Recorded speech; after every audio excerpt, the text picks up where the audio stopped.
Hello students, we were doing chapter 11 of history. Let's continue with part 2. They participated in all social and religious ceremonies. We find many references to working women also who had adopted various professions. Apala Ghosha and Vishwara were some of the famous women of the Vedic age. और women काफ़ी सारी social और religious ceremonies में भी participate करती थी और हमें बहुत सारी एग्जांपल्स मिलती हैं वर्किंग वुमेन की उस टाइम पे जो कि अलग अलग प्रोफेशंस में काम करती थी। और अपाला घोषा और विश्वारा जो उस टाइम की फेमस वुमेन है।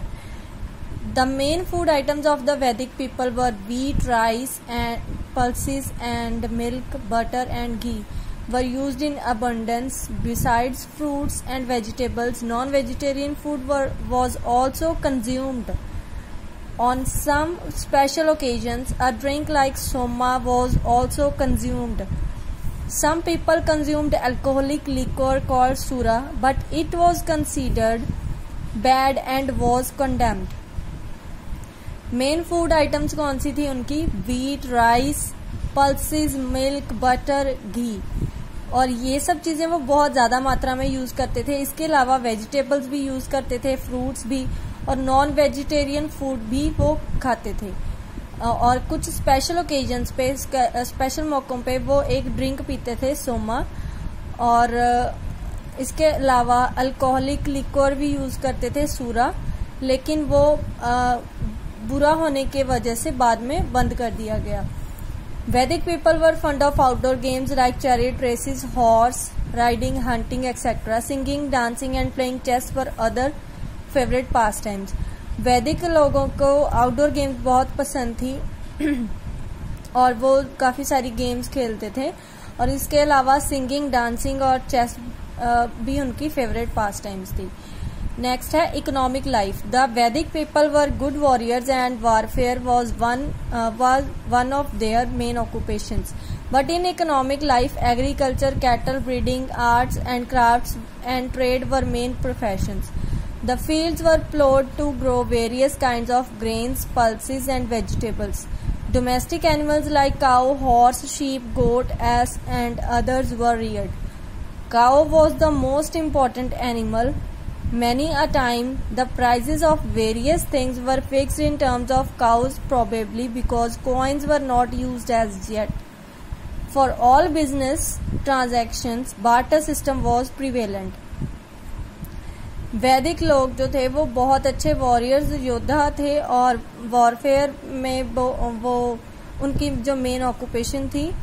लेकिन इकोनॉमिक लाइफ में agriculture, cattle breeding, arts and crafts और ट्रेड उनके मेन प्रोफेशन थे।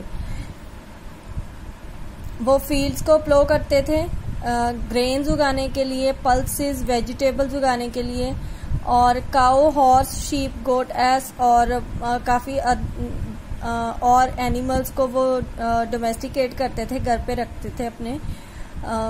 काऊ उस टाइम पे बहुत ही सबसे ज़्यादा इम्पोर्टेंट एनिमल थी।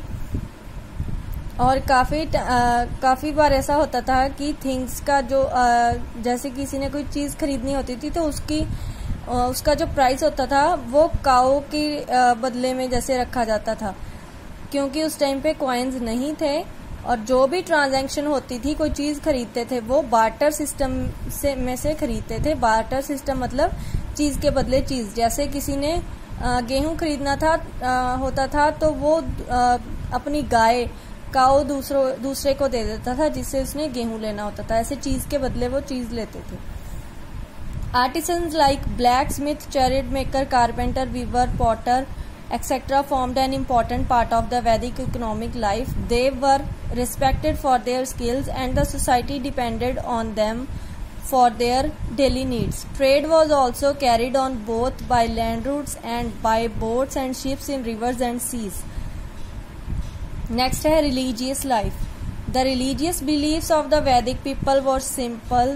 They worshipped nature by composing and chanting hymns to gods and offered oblations during the sacrifices. Their numerous gods represented natural phenomena around them. We can divide them into three categories. First, terrestrial gods like Prithvi, Earth, Agni, Fire, Soma, a special plant whose juice was used as a drink at special occasions. और second है atmospheric gods like Indra, god of thunder and rain, Vayu, air and Maruts. Third है heavenly gods like Varuna, Surya, Pushan, Vishnu, Ashvins. Besides these, there were other gods too. Varuna and Indra were the most important gods during the Rigvedic period. Indra became most important in the later Vedic period, when a number of new gods were added.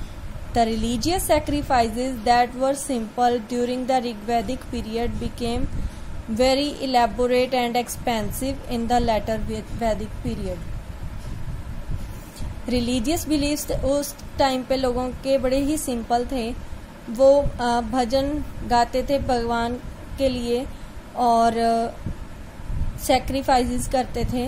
और उस time पे उनके भगवान को हम 3 types में divide करते हैं. फर्स्ट टेरेस्ट्रियल गॉड्स, जिसमें पृथ्वी, अग्नि और सोमा आते हैं. और सेकंड है एटमॉस्फेरिक गॉड्स, इंद्रा, वायु और मरुत्स.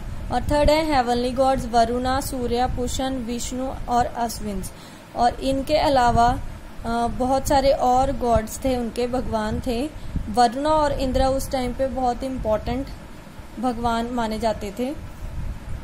और जो उनके रिलीजियस सैक्रिफाइसेस थे, उनकी धार्मिक जैसे पूजा पाठ करते थे, वो जो रीति रिवाज भी थे वो सारे, और जो वो भगवान के नाम पे जो बलि वगैरह देते थे, वो सारा कुछ पहले बड़ा ही सिंपल होता था. लेकिन लेटर वैदिक पीरियड तक वो आते आते वो बड़ा ही एक्सपेंसिव हो गया, महंगा हो गया. Science and technology. We get some useful information from the Vedic literature about the knowledge of science and technology during this period. Mathematics and its branches like algebra, geometry and trigonometry were highly advanced. Astronomy and astrology were also well known. Vedic people could calculate and the movement of planets, occurrence of the eclipses of the sun and moon, rotation of the earth on its axis and around the sun. The medical sciences were called Ayurveda and were fairly advanced. उस time पे वैदिक literature में हमें science और technology की knowledge भी उस period की हमें मिलती है इंफॉर्मेशन, जिसमें मैथमेटिक्स की ब्रांचेस जैसे अलजेब्रा, ज्योमेट्री और ट्रिग्नोमेट्री हैं, वो बड़े ही एडवांस तरीके से यूज़ करते थे वो लोग. और एस्ट्रोनॉमी और एस्ट्रोलॉजी भी उस टाइम पे वैदिक लोगों को बड़ी अच्छे से आती थी. और इसके अलावा वो सन मून की रोटेशन, अर्थ की रोटेशन, वो सारा कुछ उनको पता था. और मेडिकल साइंस, जिसको आयुर्वेद कहते हैं, वो भी उस टाइम पे एडवांस थी. That's all for this chapter. Thank you so much.